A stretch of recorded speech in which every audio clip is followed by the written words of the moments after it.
Hello everybody, my name is Dan Nix. Again, for the millionth, bazillionth time. Crackpot Ministries, I hope you're following me. And following me on these chapters. We only got a few more videos of Joshua and we will move on to Judges, I guess. Whew! I feel good. Alright, if you have your Bibles, turn to Joshua chapter 9. We're going to learn about some people called Gibeonites. Not Gideon, but Gibeonites. Or people from Gideon. Excuse me, Gibeon, with a B. First time I read it, I was like, oh, the story of Gideon. Not really. The story of Gibeon. These people... So, all the kings of the west, and I guess it would be southwest in the Promised Land.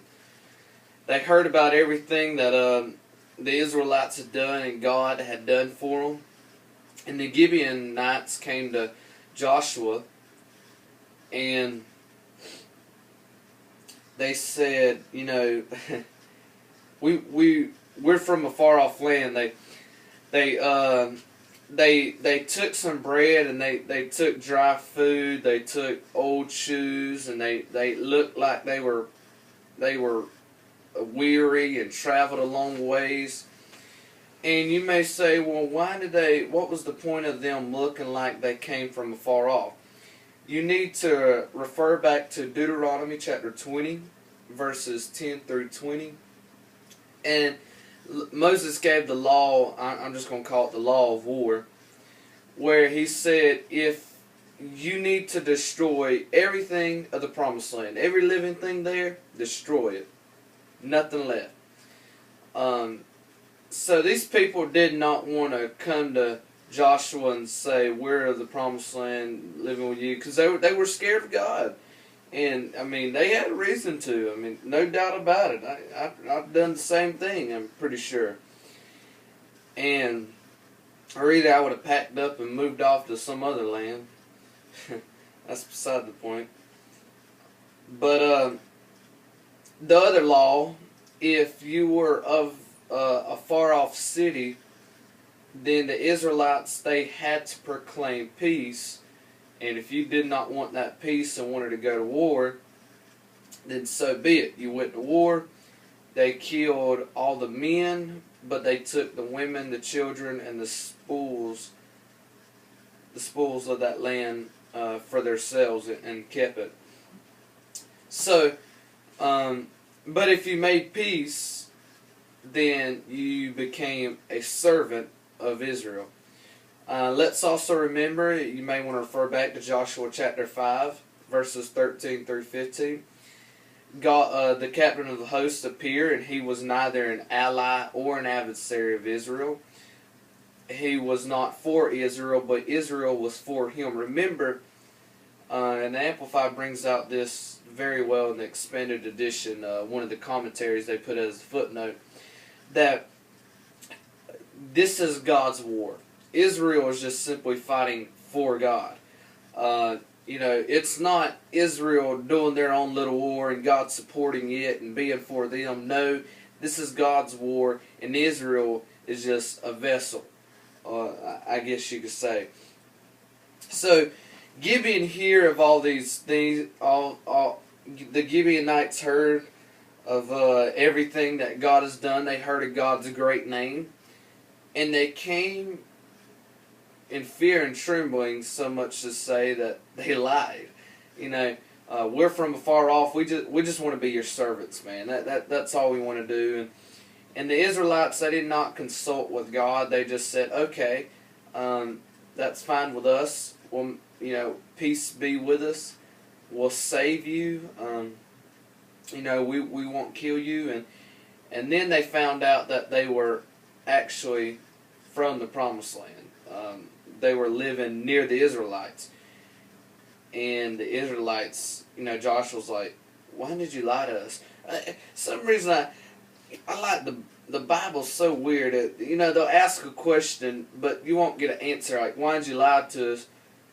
Excuse me, in this specific verse you actually do, in this chapter. Going on a tantrum there. or on a tangent. But they said, we feared God. We've heard of everything He's done. So they come to know about the fear of God, but they do not quite know about the love of God. They heard, the reason why is because they heard what Moses commanded. Moses said, anything in the promised land, destroy it, kill it. The King James says, don't let destroy every thing that breatheth. So that they had a reason to come and lie, but all they want to do was just be servants. And Joshua calls them cursed. He says, "Cursed you'll be bond servants. The rest of life you'll be woodcutters and water carriers." Now, a bond servant was different from a servant. A servant or bondsman was different from a servant. A servant was more temporary. They considered them as brethren. A bondservant, they considered them as heathen, Gentiles, foreigners, strangers. But if you want to find out more about a bondsman and a servant, you can refer back to Leviticus chapter 25, verses 44 through 46. Now, God also told them to treat bondsmen, they need to respect them and treat them righteously. You can refer back to Deuteronomy chapter 24, verse, I believe it's 18 or 19, somewhere there if I'm not mistaken. I think it's verse 18. He said, "Remember that you were once bondsmen of Egypt." So it's saying, don't treat these people with rigor and rigorously and things like that. So that's I think that's pretty much this chapter, if I'm not mistaken. Gibeon came and they didn't kill them, and they made them into slaves. Folks, come to God as you are. They didn't know that God was about love, but God is about love. Remember, this is God's war. So it wasn't them becoming servants of Israel. Who they were becoming were servants of the one true living God. And they made peace with Israel, and you would come to find out these would be pretty much the only people to make peace with Israel. And how they came by doing it was by lying. We'll move on to Joshua chapter 10, and it's really a continuation of this story and how the other kings react to Gibeon, the people of Gibeon coming to Israel making peace. Thank you, and I'll see you in a little bit.